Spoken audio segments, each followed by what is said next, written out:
Okay, good evening, everybody. We'll call the meeting to order. If we could please stand for the pledge. I pledge allegiance to the flag of the United States of America, United States of America, to to the republic for which stands one nation, under God, indivisible, with liberty, justice for all. Okay, welcome to the Town of Riverhead Planning Board meeting. Today is Thursday, April 1st, 2021. We do have member George Nenaro who called in, so he is with us tonight. Also, there seems to be quite a few people, perhaps from Mr. DeLuca's class, on the call tonight. Just ask everyone to please mute their phones or microphones so we can try and run a somewhat orderly meeting tonight. Okay, first item on the agenda is a discussion item, which is actually a combination of items 1 and 2 on the agenda for Kent Residence Chapter 219 and Rosenbaum Residence Chapter 219. Brian, I believe these properties are adjacent to one another? Correct. Okay, it's all yours, thank you.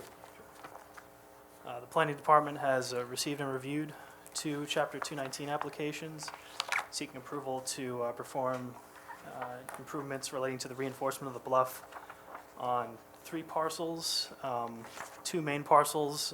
One is the Kent Residence at 2302 Sound Avenue in Calverton. The other is known as the Rosenbaum Residence at 2300 Sound Avenue in Calverton. The improvements would be to construct approximately 220 feet of rock revetment at the toe of the bluff, along with bluff terracing to cross between the 2 properties. Third parcel is also included as part of the Rosenbaum application, which is a 9-foot wide parcel that separates the 2 main parcels with the residences on them. We've received appropriate documentation consenting for the improvements to cross over that parcel in order to allow them to connect across the 2 primary parcels. On the eastern end of the project, on the Kent parcel, the revetment and terracing, well, the revetment would connect to an existing revetment on a parcel to the east. And at the western terminus of the project, on the Rosenbaum site, the revetment would end in a stone return. Both actions are unlisted. Staff recommends that the planning board assume lead agency status and issue a negative declaration, as both applications propose to reinforce and prevent future damage to the bluff. We've received DEC permits for both of the proposals, or the proposal in its entirety, but although it's split up into 2, as well as comments from the town's consulting engineer with no objections taken to the improvements. Town's consulting engineer did note on his review of the Kent property that the western terminus of that revetment is not designed with a return. However, he conducted his review of that project prior to reviewing the Rosenbaum portion of the property. So I discussed that with him, and I've included conditions in both of the resolutions that if these projects are unable to coordinate their construction as the applicant has described to me that they intend to do, that they would need to come back and redesign the project to include returns to prevent future erosion damage to the bluff. Are they using the same contractor? I'm not sure about the specifics of the contractor. They were both submitted by the same expediter, Gina Reagan. And I believe Yes. that, yes, we have her on the call. Thank you. Yes, they are the same contractor, Okay, and they will be done simultaneously. could you just identify yourself, please? Gina Rigdon, DKR Shores, here to represent both Catherine Kent as well as Sudan Rosenbaum. Thank you. Welcome. Okay. That's it? Yep, that's it, My unless other the board has usual any further question, questions. When we do these, does this inhibit the public's ability to use the public beach? Shouldn't inhibit the public's ability to use the beach. I've included conditions in both resolutions that they can't operate vehicles on the beach after May 15th during the summer season, essentially. So that's been included on both, and believe they intend to try, if possible, to complete the construction prior to that deadline there. Thank you. Great. We are trying to get it Okay. in there and get done before the 15th, Oh. yes. Ryan, how do you get to these lots? There is that third parcel that I described between the two residential parcels, it's about 9 feet wide. Between those two parcels, however, to the south, it widens, and there's a right-of-way across that both of these residences use to access their properties from public right-of-way. From Sound Avenue? Oh, let me check It's, for you. Oakley Avenue, I think they're off of. That I believe it is. It Just goes, Oakley it there goes to the down east. Oakley, down Wynn to Lynn, and they kind of take the back way. They don't take the Sound Avenue, even though there is access. It's very bumpy and a long road. I've done it. So you get through it through the other neighborhood, actually. All right, thank you. You're welcome. Okay, so that is, any other questions? So that's Kent and Rosenbaum. Correct. Okay. Thank you. The next item we have is another Chapter 219 for Satow residents, Chapter 219.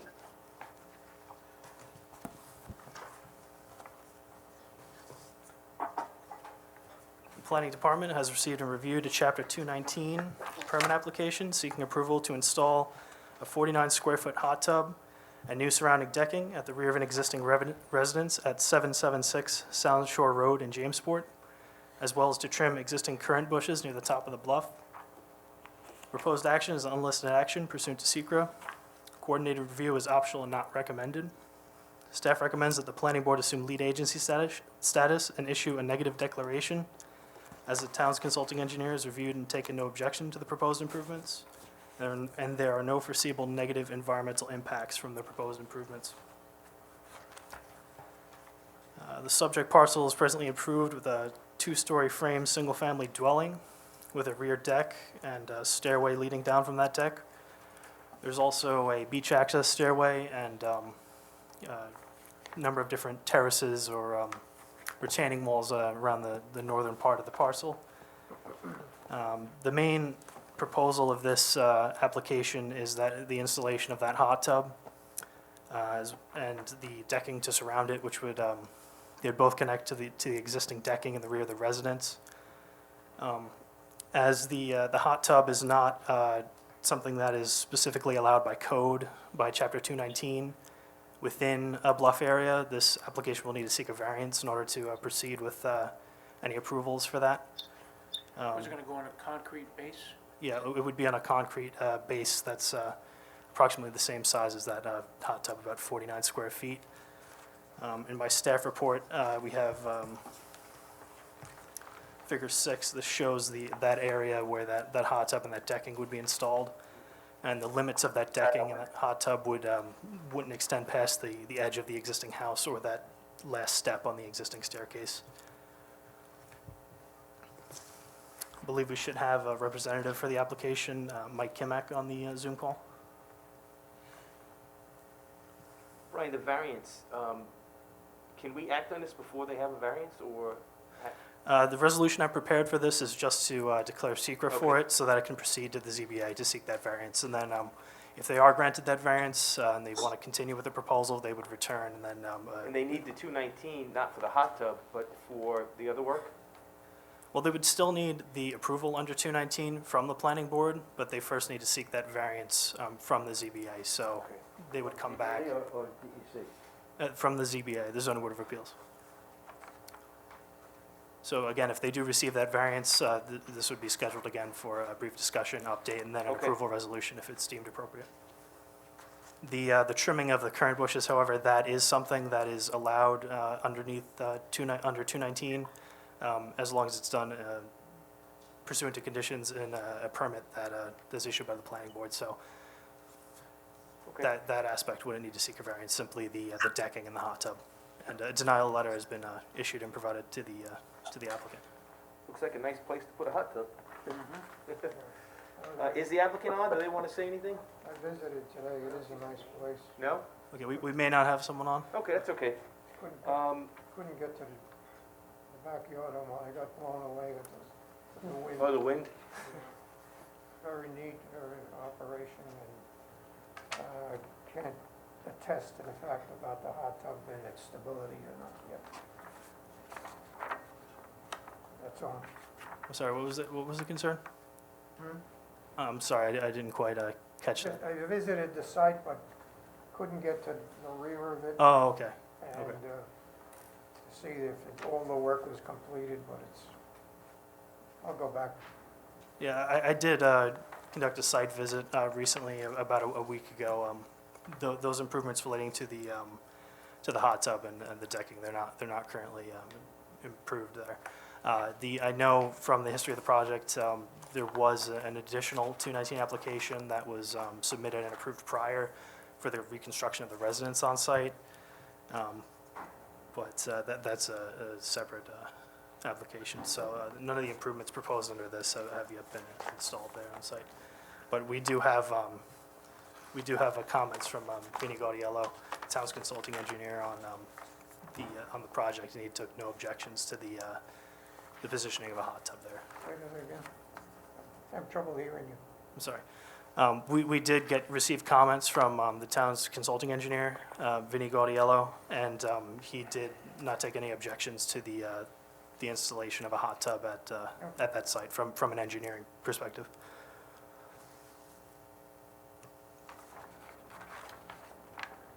Any other comments or questions? George? No, I'm good. Good.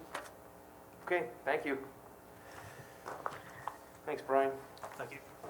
Okay, next item on the agenda is a minor subdivision on Toomey Avenue for Rot Camp. All right, Greg. All right, good evening, Planning Board. I did speak with Peter Danowski, who is the attorney representing this applicant. He did receive a copy of my staff report.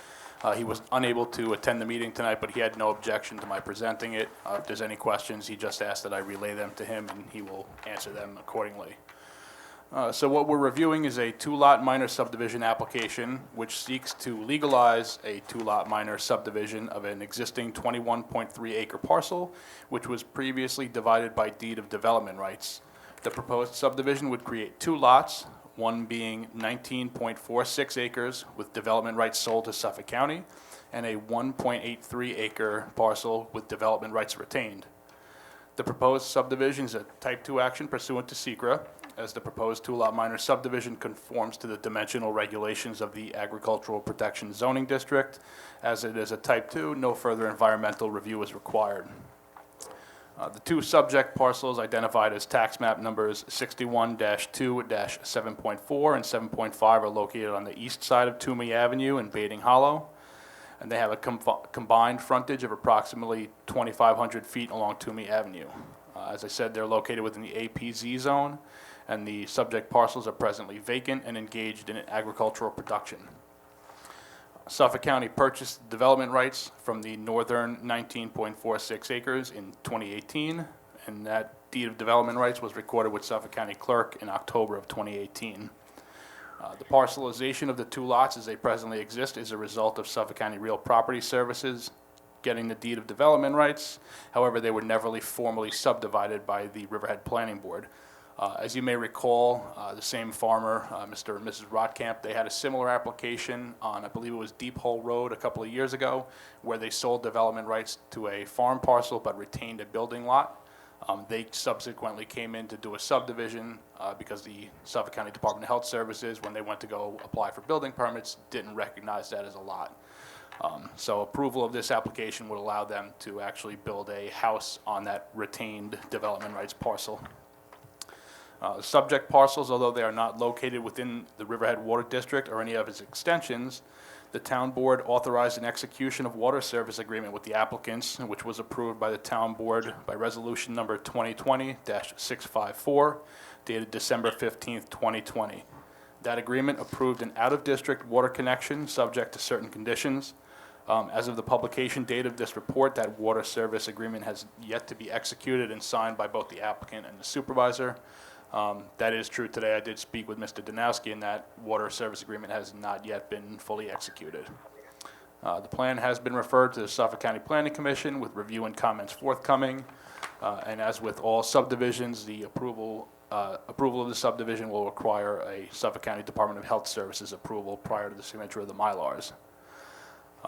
Being that it is a type 2, I did prepare a resolution to classify the action and schedule a public hearing for the proposed subdivision. That public hearing would take place at the first meeting in May, by which point we should have comments back from the Planning Commission.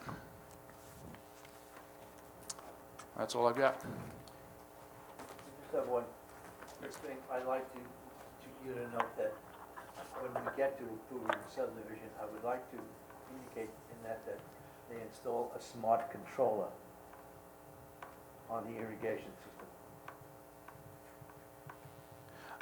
I looked at the agreement from the town board, and they didn't mention it. Are we talking about on the residential parcel for any Yes. land, Oh, yeah. for a residential parcel Yeah. for any landscaping? Yeah. All right. I will note that. Greg, for the public hearing, could you just get us the covenants and restrictions on that other parcel so we can take a look? On the farm parcel? Yeah, Yes, sir. because that's what we're dividing this out of, right? Correct. Thank you.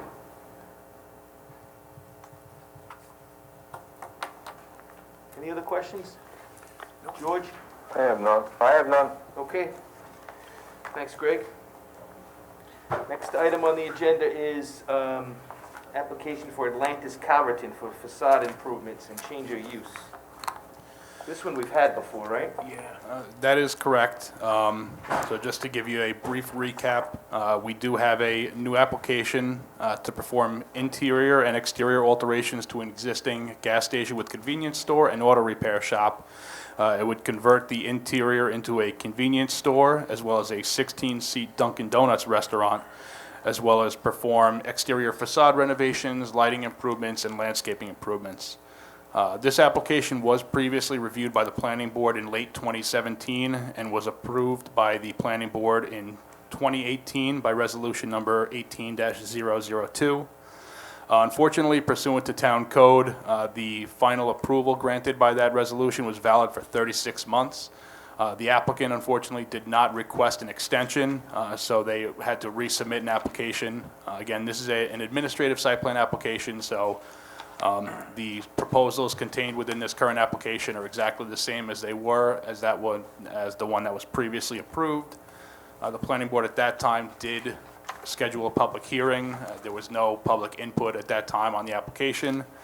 So really, this is, in a sense, it is a renewal, although it is a new application, which the board is considering. So I have prepared a approval resolution. It's the same conditions. Nothing's effectively changed in that resolution. Still the same requirements. It'll just allow them now to finish out their site plan.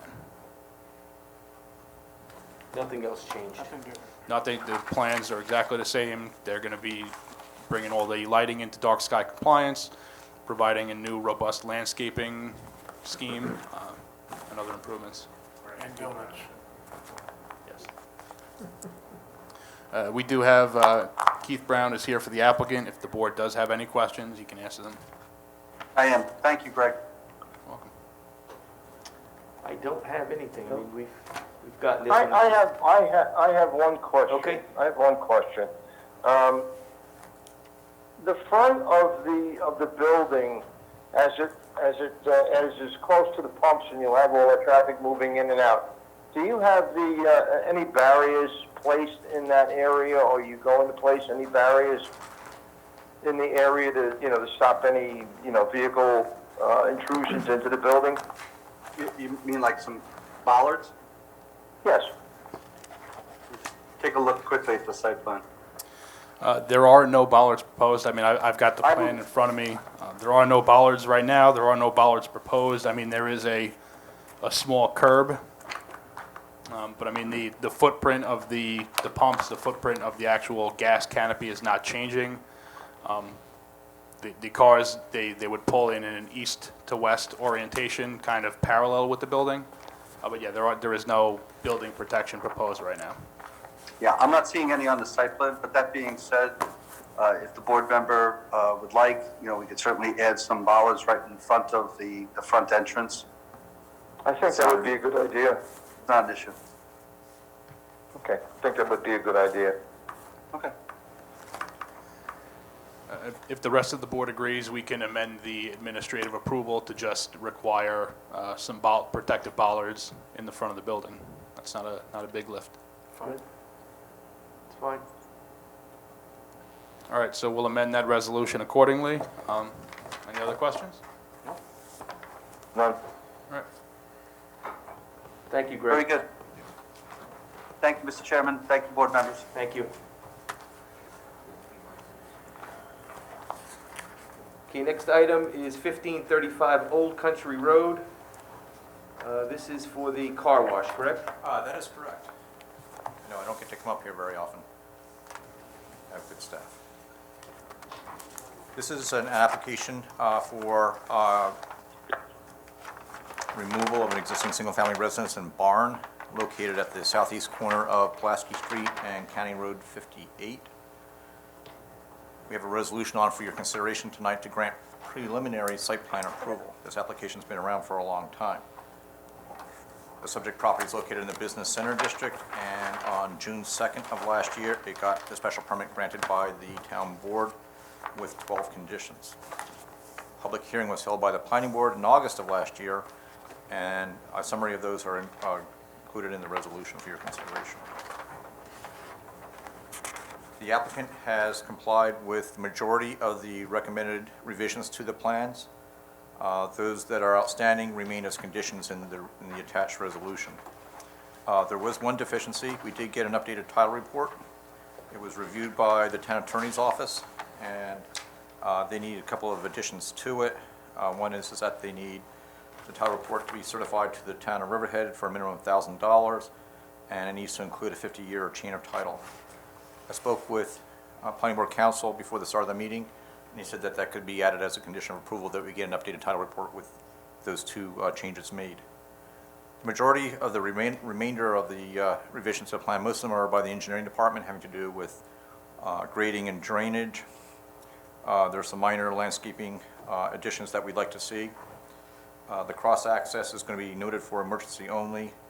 We need to see a detail of the bollards and the chain on the plan, and it needs to align with the existing cross-access with the property to the east. All the other conditions are pretty standard. We do need to get a revised lighting plan. The lighting plan failed to include any lighting proposed on the building.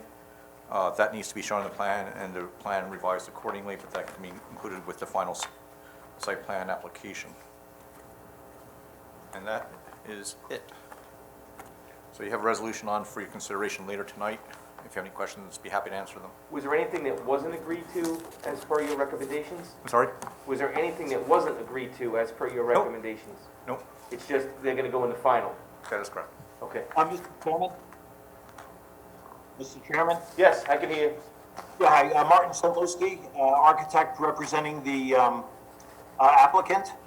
There are just a couple of small housekeeping items we would like to address, if that's okay. Sure. There's only a few items. The first is on the first page, the first paragraph, and it's also on page 2, item 1, where it says 9 self-service vacuum stations. We would like to add the word dual, because the vacuum stations, there are 9 stations, but each station services 2 stalls. So the way that it's written right now, it sounds as if there are only 9 stalls. There are actually 18 parking spaces with 9 Right. units that service the 2 spots. Right. Thank you for answering my question before I asked it. Okay, well, maybe I'll do That, knowing the layout, I was saying to myself, there's no way that you can move those, because that's part of the payment that they're making. So they have time to go in and actually do the work themselves, so to speak. 9 would you would have traffic backed up, I think. Do you know what the average time an individual automobile would take after they exit the actual wash? Do you have any statistics on that? Any numbers? Is it 3 minutes or 10 minutes? It actually is about, it's probably about 10 minutes. And Okay. I base that on personal experience, because I use one of these when I'm down in South Carolina at our place down there. And Right. that's exactly the thing. I pull out, you pull up to the station, it takes me about 10 minutes because they're very good vacuums. They got a really good nozzle. And they're very, and they're on. When you pull them out of the handle, they're on, and you just clean up the inside of the car, plug them back into the handle, and you pull away. Yep. Yep, so, and an actual car wash takes approximately 3 minutes, I would think. 3 to 5, I believe. I think it's 3. Okay. I believe it's 3 to 5, I think. Okay, all right. So that would be on those two items, page 1 and page 2. Also on page 2, item 5. You have in here a note about employees, no ancillary services will be provided by employees before vehicles enter the car wash or after vehicles leave the car wash. We would like to strike before vehicles enter the tunnel due to the fact that there always is an attendant at the beginning of the tunnel. They have to tell the people to drive into the tunnel properly to make sure their wheels are aligned, to make sure they get both tires in the track, put it in park. They also put, I don't know why, but when I go through, they put a like a plastic protective cover over the rear windshield wiper.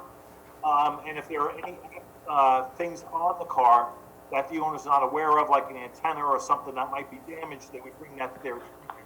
So there is an attendant there before they enter the tunnel. So they get them lined up right, and then the car starts moving through the tunnel, and it exits, and then they drive to the vacuum station or leave. So we would like to strike that part of the sentence, because there is always an attendant at the beginning of the tunnel.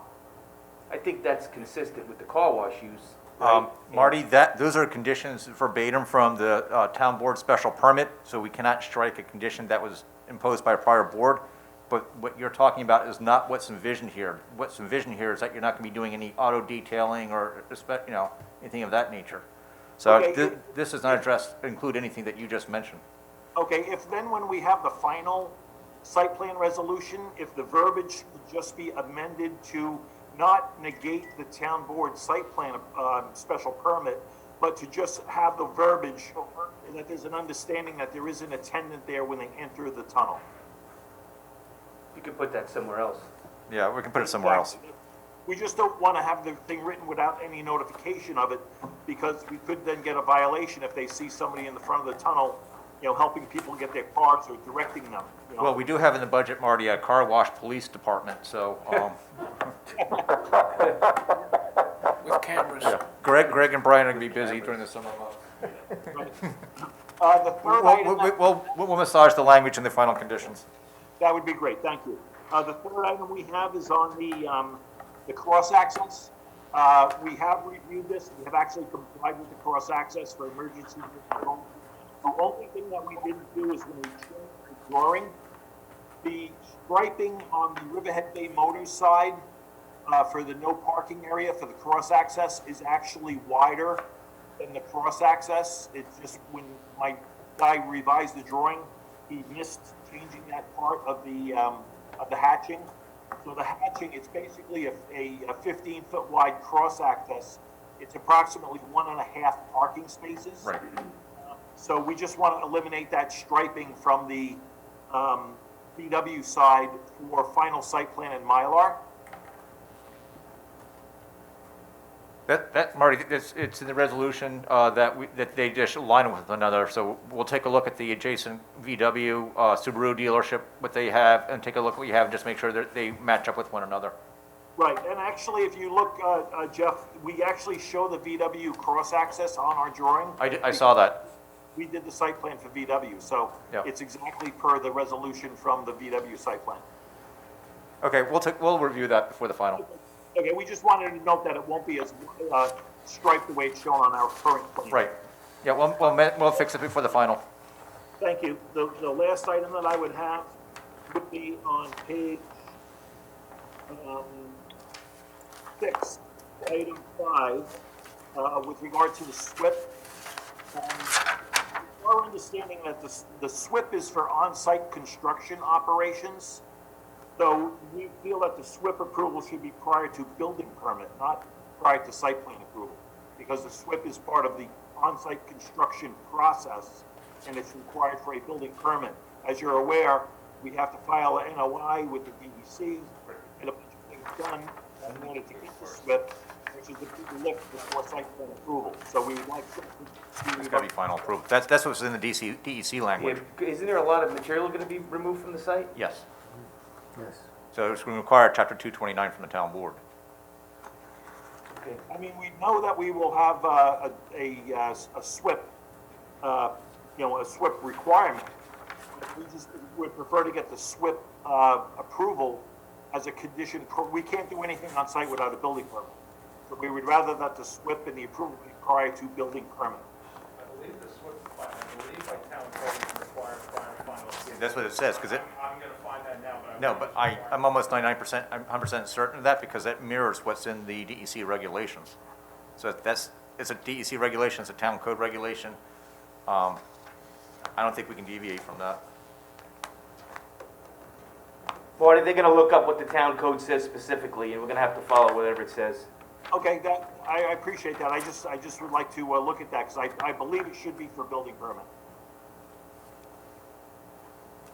And those are the only comments that I had.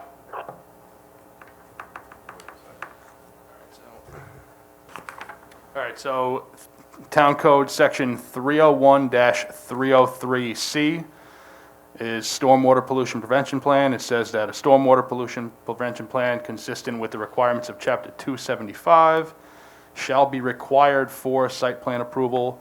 SWIP shall meet performance and design criteria. I mean, it says it's required for site plan approval, but I believe we've always handled it that the SWIP is required prior to final approval. Okay, so that's what we have to stay with on that particular request. Did you hear that, Marty? I heard that. I got it. It's part of the code. Okay, Not aware of that. Thank you. And that's the last thing I had on that application. okay. Did you have anything else, Marty? No, that was it. All right, any questions from the board? I just have a remark that I heard today that Volkswagen is changing their branding. They're taking the K out of Volks and it's the Volkswagen. Volks, That was V-O-L-T. a April Fool's joke, I think, Joe. While you're mentioning that, I just want to do a shout out to my staff. They got me good today. They had it well planned, well in advance of today too. So their planning and implementation. Good job, Greg. You can tell us later. You're here. It's like last year, IHOP said they're changing the burgers, not pancakes. Remember on April Fools, but there was a... Okay, next item, Calverton Solar Energy, Nextera. Sir, may I make a comment? Hello? Somebody's talking. Yeah, we could barely hear you. My name is Bob Esnard. I represent the Volkswagen Subaru dealer adjacent to the Oh, car okay. wash. I just wanted to make a quick comment. I had a little trouble with the internet. I'm glad you can hear me. I didn't hear everything, but I just heard a little bit of what Marty said at the end. We've been watching this, and I also haven't heard of K being dropped from Volkswagen, but I know that. But the issue for us has always been the cross-access agreement. We have no problem with the project and business development on the adjacent site. We just want to make sure that the final document that gets signed by the town would show the same width. On the drawings, it says 12 feet on one side, and on our side, 20 feet. And I think what Marty said, I wasn't sure I heard it correctly, but I think what he said was that it would conform to the, both sides would be the same dimension. And that's what we would hope that the final document, because these things, if they're not corrected, sometimes 20 years later becomes a problem for whoever is operating Volkswagen and the Subaru dealership. So if that's okay, we support it Well, completely. So that would reduce it to 12 feet. What's the access for an emergency vehicle, a fire truck? I believe he said the 20 feet is on Volkswagen. Is that correct? You're saying the cross-access is shown as 20 feet on Volkswagen, but the car wash currently shows 12 Yes. if you I look on believe it- he's just requesting that the car wash shows 20 as well. Yeah, well, no, I'm not asking for No, 20. the opposite, right. You look at SP1 and SP2. There's a note that says 12 inches emergency access area. That's the area on that side. And on our side, it says 20 feet. Now, the legal access ultimately someday could be 20 feet, but what has been developed is emergency access only for vehicles to go from one property to the other. And if it's 12 feet on one side, we would like it to be 12 feet on our side. And I think that's what Monty was saying before, although I didn't hear it. We cannot go back and change what's on the Volkswagen side as part of this application. If they want to make an application back to the board and seek that would be on the Volkswagen ownership. Right now, they do show 20 feet at the westernmost part of the, and then it narrows down, chokes down to match up with the 12-foot wide on the Volkswagen side. So it does start off with a wider access, but it narrows down, chokes down as you get towards the Volkswagen property to 12 Hey, feet. Jeff, I think you're misunderstanding what Bob is saying. What Bob is saying is that we're not changing the width of the easement. The easement is still a 20-foot easement in terms of the, in the future, if there were changes of uses or whatever, and a cross-access was, made sense for people to traverse both ways, it's gonna stay on the original approval. What he's saying is that although we have a 20-foot width of the cross-access, we're only building a 12-foot wide cross-access physically, meaning. At the property line. What I'm looking for is that we only have to paint the 12 feet so we could use the spaces until someday. Okay, so, Jeff, they're saying that they only want to paint the 12 feet, but the 20 feet will still be there. Yes. Right, right. Thank you, Marty. Thank you. I think that's fine. It'll physically be there, but you're only going to paint it to match what's coming from the car wash. Thank you, exactly. Thank you. Okay. Greg, do you have the, you know what the changes are that Marty was presenting for the resolution? All it says in the resolution is that the two shall line up with one another. Well, he had some other comments too. He was referring to stuff before final approval regarding number of attendants. I Yeah. think we can correct that. That had to do with the gas pumps, not sorry, Yeah. gas pumps, the vacuum pumps. There are 9 pumps, but they serve 18 spaces. I think that's what Marty was alluding to, correct, Marty? That is correct. Yeah, so he's nodding his head yes. Okay. So I'll make that change saying that there are 9 vacuum stations, and then I'll add serving 18 parking stalls. I think he said dual. I mean- 9 dual stations. Yeah, they're dual, right. That's what he said, dual. Yeah. Okay? Have nothing else? All right, thank you. So we'll move on to item 7, Calverton Solar Energy Center, Nextera. Do we have the applicant on? Yes. Steve LaSquadro. Mr. Probably LaSquadro's on? Yes. I did see Michael Dowling, and there may be others. Yeah.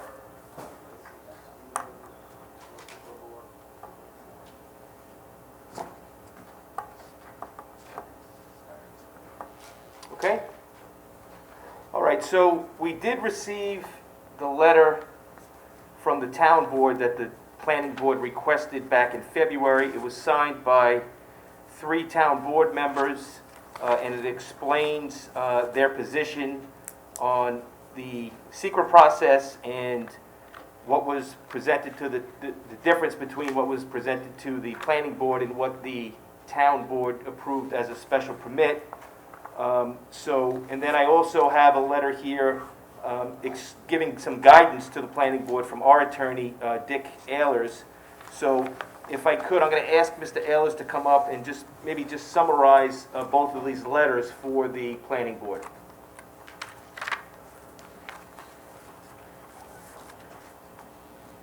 Mind if I remove the mask? Sure. I don't mind. Otherwise, I'll get asphyxiated. Thank you, Chairman and members of the board. I think everybody knows the basic facts of the discrepancy between the environmental assessment form presented to the town board showed a maximum height of 11 feet. There are structures on the site plan that's been submitted that show a massed structure of approximately 45 feet and some transformer structures of 20 to 24 feet, if I remember correctly. And so the issue that was presented to your board was the negative declaration of the town board having been substantiated by the record of the environmental assessment form and other documents, coordinated review under CEQA, you being an involved agency, the town board having determined itself to be the lead agency.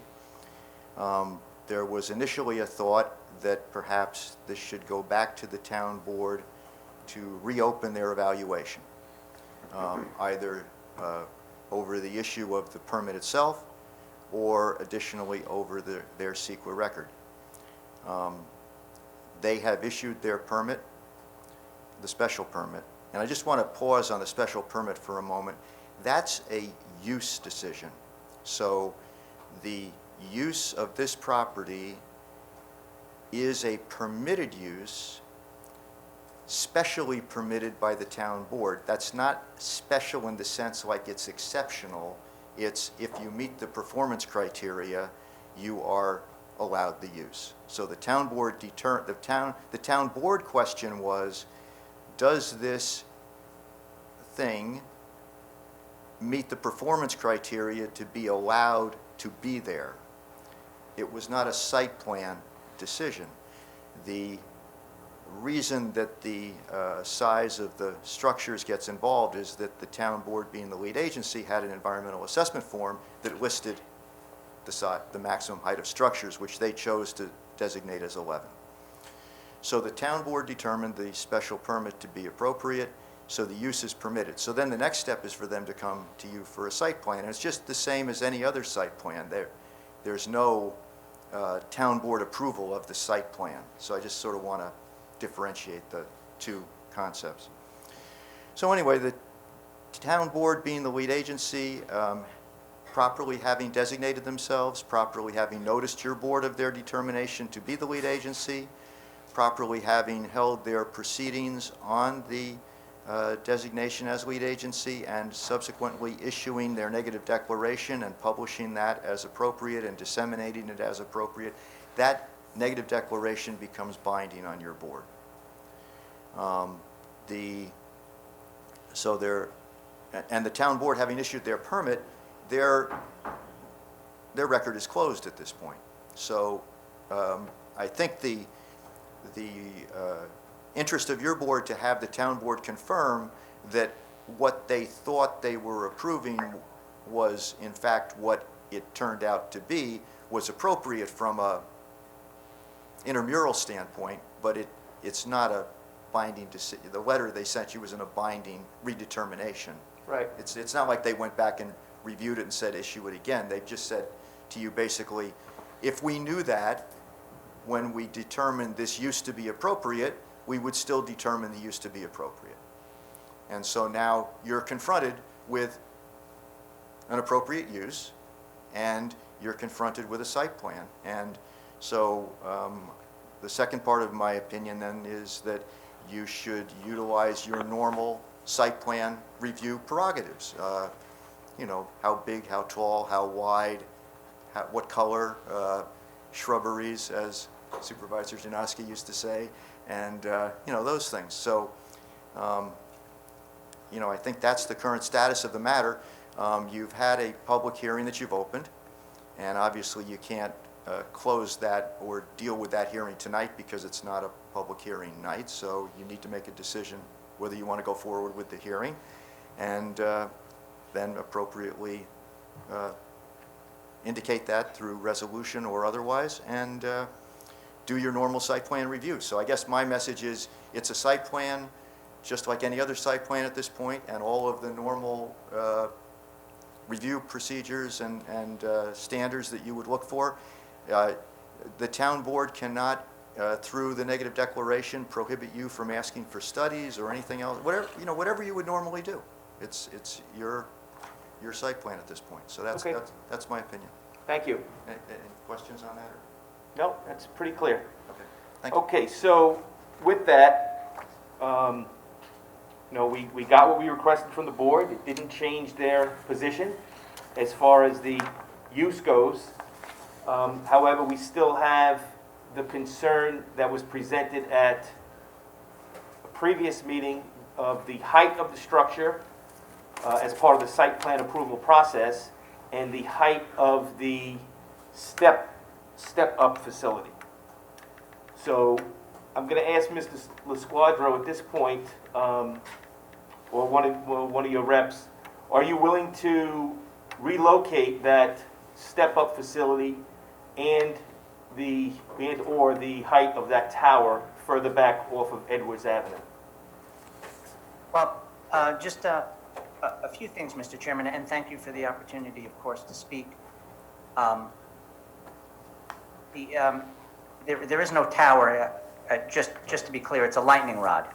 And again, just again, so the record is perfectly clear, because this is something that was explained by staff to the town board when there was discussion with respect to the clarification letter that you requested. A lightning rod, as per Riverhead's own town code, is not a structure. And then staff actually very fairly pointed out that that's where they thought there may have been confusion with respect to the engineer who prepared the EAF, because town code exempts lightning rods as structures, but yet the EAF calls for structures. So I just offer that by way of clarification, because I just think it's very important, from my perspective at least, to make very abundantly clear that the engineers who prepared this did do their best under the circumstance. And I'm glad we've had the opportunity then to go through the clarification process, and then the letter that you referenced from the town board was presented to you. Now, with respect to the movement or not of the collector substation, which is set 100 feet back from Edwards Avenue, essentially when we discussed with staff, there could be an option of moving it, or then there could be the option, and this, Mr. Chairman, is taking into account something that you said, that you wanted to address the visual aspect of this, and that you didn't want it seen from the roadway. And so what we did is we opted for option B, the latter option, which was to screen it. And what we did do, which was previously presented, and the board has had this, and I know you were able to see it as well, the applicant presented an extremely robust landscaping plan with visual renderings prepared from various angles, from various directions, all of which demonstrate that, in effect, this substation, already set 100 feet back, will be screened. And so obviously there's a lot of work that went into that. There'll be a lot of expense that accompanies that. And we think that's all appropriate, of course, because it was your request. Well, it was actually the board's request. I think another member actually spoke specifically about the visual impacts. I did mention it too, but it was the whole board. It just wasn't myself. No, I understand, but no, I only say that in the sense that you're the chairman and you speak for the board, and we want to honor what's asked of us. And in this particular instance, I do very respectfully submit that that's what the applicant did. The applicant really rallied in a short period of time, had a lot of engineering work done with landscape specialists working hand in hand with the engineers, and what was presented is a plan, very robust, very extensive, very expensive, that in essence shields what everybody did not want to see. So that mission was accomplished. And so that's what we stand on, and that's what we submit in that regard. Okay, thank you. I certainly respect everything that you said, but I do not agree with some of the assumptions that you made and what we've been advised by planning staff. So at this point, what I'm hearing is that you want this to move forward as proposed. Am I hearing that correctly? Yes, of course, with the modifications made to the screening and the landscaping visual, so it won't be seen as requested. Understood, thank you. Okay, so, I think we're at a point now where we actually need to do that. First of all, is there any other questions or discussion from any other member of the board?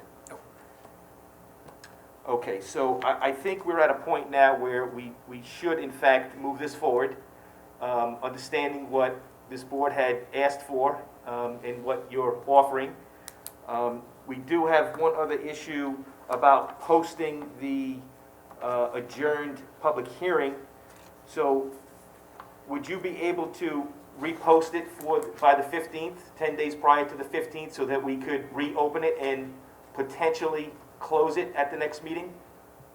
I could, Mr. Chairman, and I just wanted to note that there was an issue where it was requested that it be reposted. I just want to note that when that was conveyed to me, what I was told was, you do need to repost, but we have posters for you, and it's going to be for April 15th, because that's the date that the board had put down that it was adjourned to. And in fact, up until late yesterday, that was the date that was reflected on the agenda, which from time to time, as you know, is updated. And so, fine, of course, I can do that, and I will do that. I only want to note that my objection, or I should say my comment, if you will, that I noted, was that I didn't think that the option to me of posting shouldn't only have been that, well, we have posters for you, but they reflect April 15th, because my point was, well, what if the town board clarifies at a point in time where it's presented, the clarification that is, before April 1st? So I just wanted to make that clear. It wasn't a question of not doing something or posting with respect to April 1st. I was only offered the ability or the option to post posters, if you will, because there are 2 posters that you received. Fair enough, so we'll have it posted for the 15th. We will give the ability for the public to weigh in one last time on, as proposed, the rod structure or elevation and distance from the road from Edwards Avenue. They'll have a chance to weigh in one time. I'll just note that it is a 3 o'clock meeting on the 15th. And then, if the board so desires, we could close the meeting at that point and prepare or have prepared a resolution to bring this to a vote. Well, thank you, Mr. Chairman. Obviously, and I did express this, of course, you know, my request had been that we have the ability to close this evening, because you know, essentially everyone, and there had been a very extensive hearing, everyone had been heard, and members of the public and the applicant and experts and all had offered their thoughts and weighed in for hours. So it was my request, of course, that we be able to close this evening. Obviously, I'm going to have to be guided by what the board says in that regard, but Well, that was my request.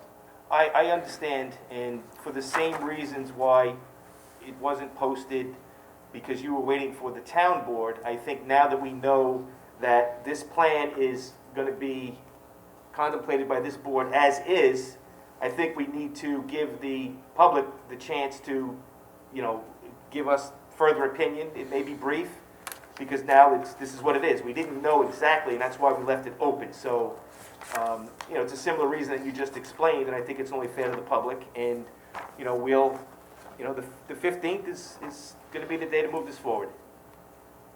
Well, I appreciate that, and I thank you for your time this evening. Greg? One of the comments that we received was from the neighbor, adjacent property owner on River Road. Correct. Has the applicant had that, had they seen that? I don't know. I will forward that. You're referring to Yeah. Mr. Dahlgren, Yeah. who lives on the residence on River Road, which has adjacent property to this proposal. I will forward that request to the applicant. Thank you. Okay, so it'll be posted accordingly, 10 days, is it 10 days prior to the 15th? And we'll pick this up at the next meeting.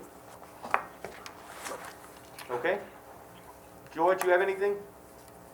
No, I do not. Okay. All right, thank you. Thank you. Okay, we're up to the public hearings. Again, the first one is adjourned till April 15th for Calverton Solar Energy. The second one, 40 Manor Lane LLC, public hearing to consider a minor subdivision application. Do we have the applicant on, Greg? Yes, Mr. Chairman, Charles Cuddy for the applicant. Thank you, Mr. Cuddy. This is a two-lot subdivision that's Manor Lane on the east side. It's across from the firehouse. These are small lots, 20,700 feet, 15,400 feet. They were approved by the Zoning Board of Appeals, and they are similar, very similar to the lots in that district that are near the fire department. The property has obviously road frontage, so there's no road involved. It has public water. One of these lots was formerly a kennel. The kennel structures have been removed from the lot, so there'd just be two houses. Both of the houses have COs, and that's one of the reasons that this is before you, because there were two houses on one lot. And what we're simply doing is putting a house on each lot. The houses are going to be substantially improved, and they're being worked on right now. We think that the board set forth specific reasons in its secret resolution, which you adopted a short time ago, setting forth this as an appropriate subdivision at that site. And we ask the board to approve it. Okay, any questions on this public hearing? This is fairly straightforward, right? Yep. Any questions from the board? Comments? No, no. Okay, anyone from the public? Anyone from the public want to comment on 40 Manor Lane, public hearing? Do we have anyone up? If you could unmute if you'd like to speak on this public hearing?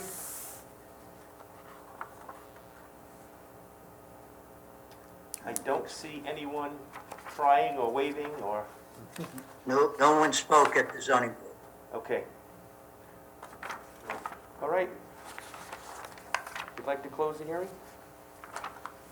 I move we close the public hearing on 40 Manor Lane. Second the motion? Second motion?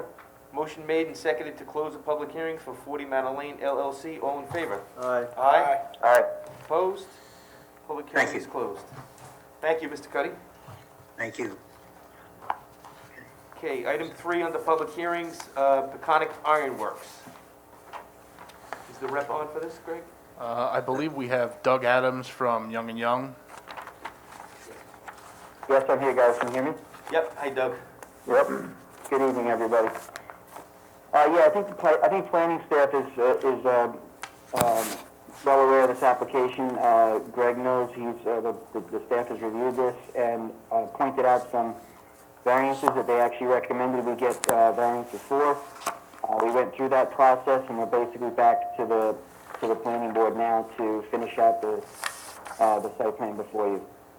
Can you just give us a brief description of what your applicant wants to do here, please?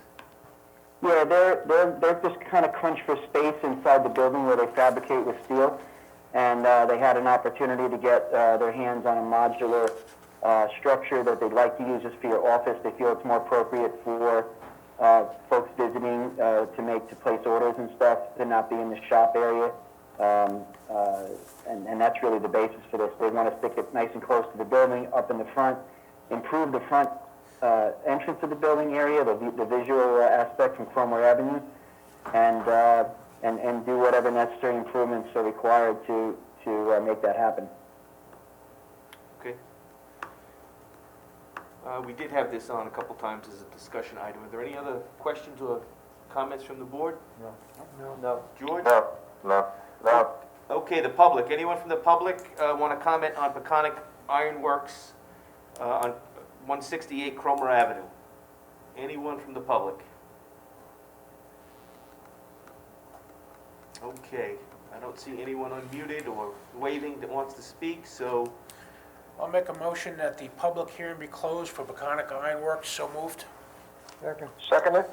Okay, motion made and seconded to close the public hearing for Peconic Ironworks. All in favor? Aye. Aye. Aye. Aye.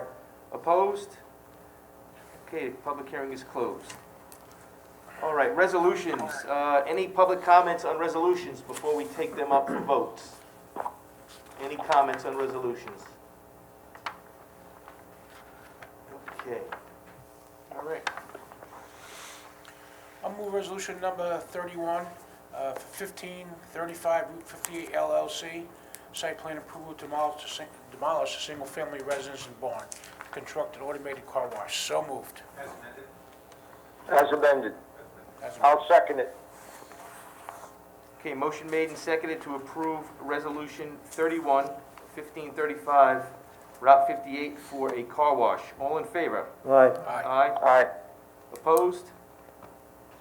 Okay, Resolution resolution's approved. 32, Kent Residence, Chapter 219, resolution granting a Chapter 219 coastal erosion management permit to perform improvements relating to the reinforcement of the bluff at 2302 Sound Avenue.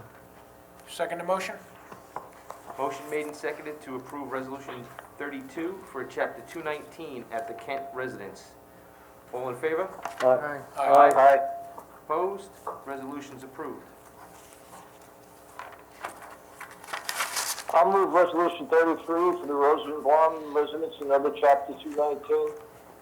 To perform improvements relating to the reinforcement of the bluff at 2300 Sound Avenue. So moved. Second. Motion made and seconded to approve Resolution 33 for Chapter 219 for the Rosenbaum residents. All in favor? Aye. Aye. Aye. Opposed? Resolution is approved. I'll move resolution number 34, which classifies as an unlisted action and assume lead agency and seek review and issue a negative declaration for the Satel residence application. Second the motion?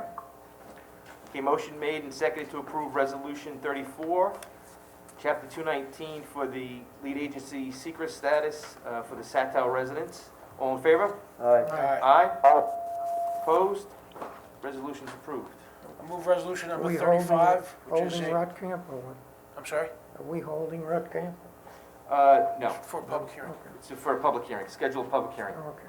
Resolution 35 to schedule a public hearing for the Rot Camp minor subdivision, a two-lot subdivision. So moved. Second. I'll second it. Motion made and seconded to approve Resolution 35, Rock Camp Minor Two-Lot Subdivision, Toomey Avenue. All in favor? Aye. Aye. Aye. Opposed? Resolution is approved. I'll move resolution I'll number, move. I'll move resolution number 36, which classifies action pursuant to SEQA grants administrative approval and for the site plan of Atlantic Calverton building alterations on Middle Country Road. As amended? As amended, yes. Second. Motion made and seconded to approve Resolution 36 as amended for Atlantis at Calverton. All in favor? Aye. Aye. Aye. Aye. Opposed? That's approved. Resolution 37. Motion to move resolution number 37, Sunken Pond Estates, which is a resolution to adjourn a public hearing, moving it to May 20th. So moved. Second. Okay, motion made and seconded to approve Resolution 37, Sunken Pond Estates, moving the public hearing to May 20th, 2021 at 3 p.m. All in favor? Aye. Aye. Aye. Opposed? Resolution's approved.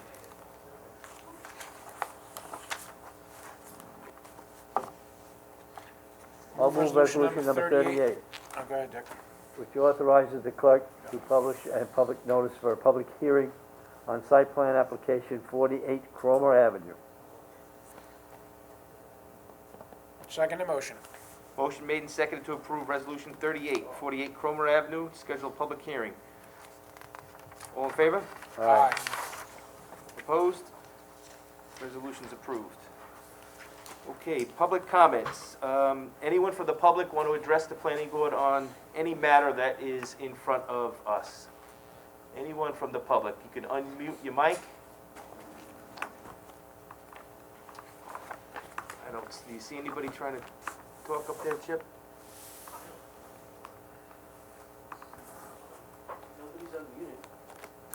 Anyone from the public? Last chance tonight. Okay. Mr. Chairman? Oh, there is one. Yes?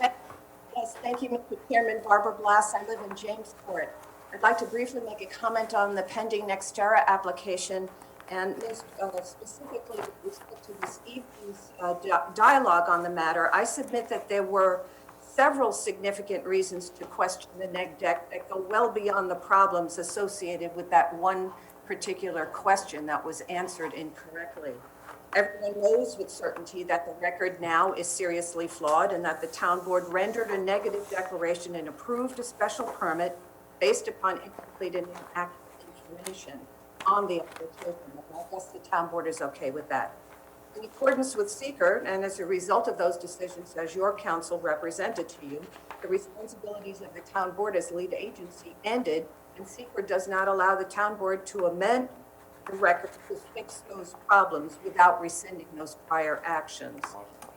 The applicant did not provide complete and accurate information about the height of the substation, as you now know, and its component parts to the town board for the visual impact assessment along the roadway. The applicant failed to provide the town board with the easement language describing the nature of the cooperative relationship amongst S-Power, the Nextera, and Westbury properties. The applicant did not provide information to allow the lead agency to adequately assess the growth-inducing impacts and the cumulative impacts of this cooperative relationship, as this easement agreement covers activity extending for a 10-mile radius. The applicant did not provide information from the Pine Barrens Review Commission supporting Nextera's assertion in the narrative that the project complies with the commission's comprehensive land use plan, and to date, nothing from the commission has been posted on the website. All of this new information has generated significant public controversy before your board, and the town board has passed it all on to you to fix. The applicant has caused conditions which I'm sure you all recognize as segmentation under seeker. I'm astonished that 3 members of the town board would sign a letter agreeing to allow this flawed record to stand, particularly since one of them was only recently appointed to the board and has no prior relevant seeker experience and was not involved in any of the prior discussions on the matter. Moreover, there was no public discussion of this letter, its content, and certainly there was obviously no resolution generated therefrom. As public officials, you have a responsibility to act in accordance with the laws of the state of New York, including the environmental conservation law, and I, for one, have complete confidence that you will do so as you exercise your discretionary authority on this site plan. Thank you. Okay, thank you, Ms. Blass. Appreciate your comments. We've been advised, we've received a letter from the town board. We've been advised by our attorney. We're going to proceed accordingly. If the public does want to weigh in again before we consider closing the public hearing at our next meeting, they certainly will have the opportunity, but we certainly appreciate your comments and we'll take them under consideration. Thank you, Mr. Chairman. Thank you. Anyone else from the public? Okay. I think there's someone else. If you could unmute your mic. Ed Graham. Mr. Graham, are you there? Can you hear me? Not too good, Mr. Graham. You could give it a try. Can you hear me? Give it a try. Ed Graham from Manorville, and I've been following these hearings for the town boards regarding solar farms at Calverton on Edwards Avenue, and I have to disagree completely with the attorneys that have been representing Nextera on this. This has not been well vetted. This public hearings through this COVID thing, there's only been 5 people at these board meetings to actually, at these public hearings. They've been at 2 p.m. during the day, during the week when most people are working and don't have the ability to weigh in on this. 600 plus people have filled out a petition saying that this isn't right. I mean, nobody's paying attention to any of this. And the shocking thing is Barbara Blass was dead on with this, and the environmental studies have not been done. The amount of solar that they've put up around that project have forced all the wildlife from all of those areas to come right onto that Calverton property. There are so many deer, there's so much animal, wildlife, birds, migratory birds that have made that their home since those solar farms have been built.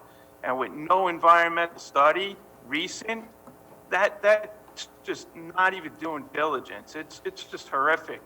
The amount of carnage that's going to be done on that property without anybody even knowing what's at stake is just ridiculous. These solar farms were supposed to help subsidize farmland. The farmers were hurting at one time, and they needed money. So the whole idea of creating these solar farms was to help subsidize their entity.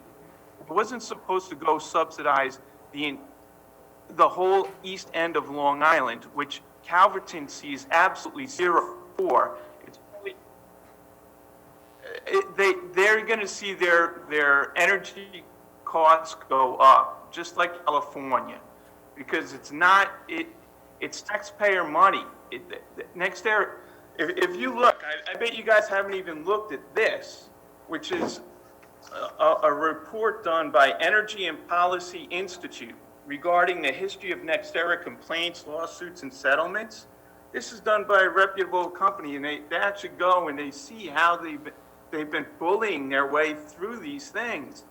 And the boards are like freaking out. They're like, what the hell?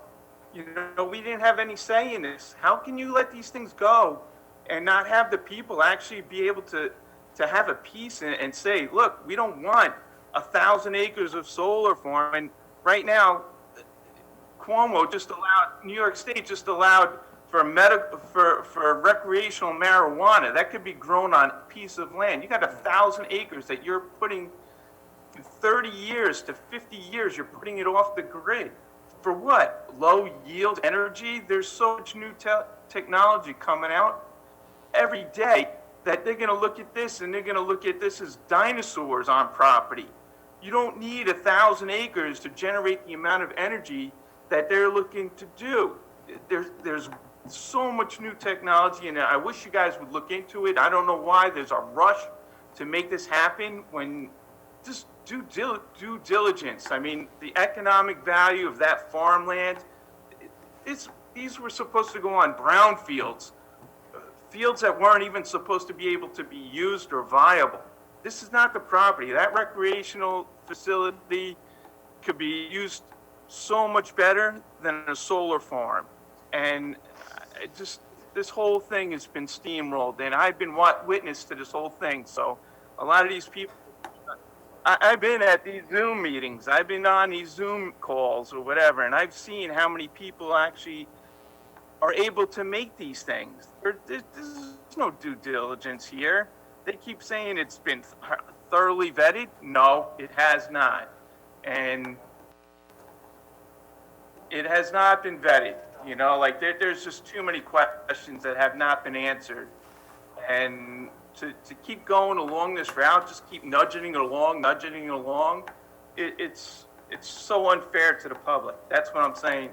And the environmental impact, do you even know what they're going to do with those solar panels that are across the street that are already 8 years old and in 12 years have to be removed?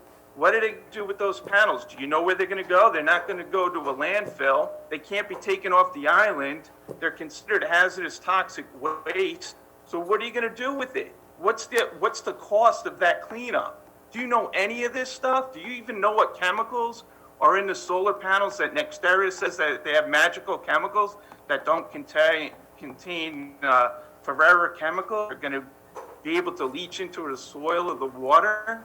Who knows what they have? Nobody's been told any of this. I've been at all the hearings. Not one mention of the chemicals. They don't mention the waterproofing seal, the C8s that are on the waterproofing seals for the solar panels. None of this. Actually, the public has no idea what's going on. Actually, it was mentioned. You mentioned it to us at the last public hearing, and it's on the record. So we are aware of your concerns. What did he mention? What, You what did he did. mention? You What- did, sir. What chemicals were? You did. PFOS, PFOA, 1,4-dioxane. No, but what- You mentioned them.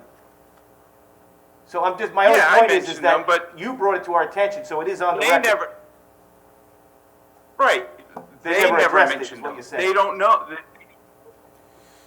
They haven't told anybody. Right. You just research it, you Google it, you find out with the solar panel, you find out what chemicals are there. They said that they don't have in their solar panels, but they didn't say what chemicals they do have. So how do you allow these things to go ahead without even asking? I mean, it's not your fault. You guys, supposedly, you should have been the lead agency, not a political affiliate. The town board should never have been lead agency on such a project like this. This is political. I mean, this campaign how does the new board member actually get appointed by the lawyer for the solar company? I mean, I don't know how that works, you know? Okay. Where's that Nothing to do fair with this board. to anybody? We, So I'm just bringing it up because I believe there's a lot more due diligence that has to be done. Okay. And just rushing this thing through is it's just a disaster. So All right, that's well, my comment. we hear your comments, and they're part of the record, and, you know, we appreciate you being part of the public hearing, so thank you very much. You're welcome. Thank you guys for turning it out. Okay, anyone else wish to speak on any matter in front of the planning board? Do we have anyone else?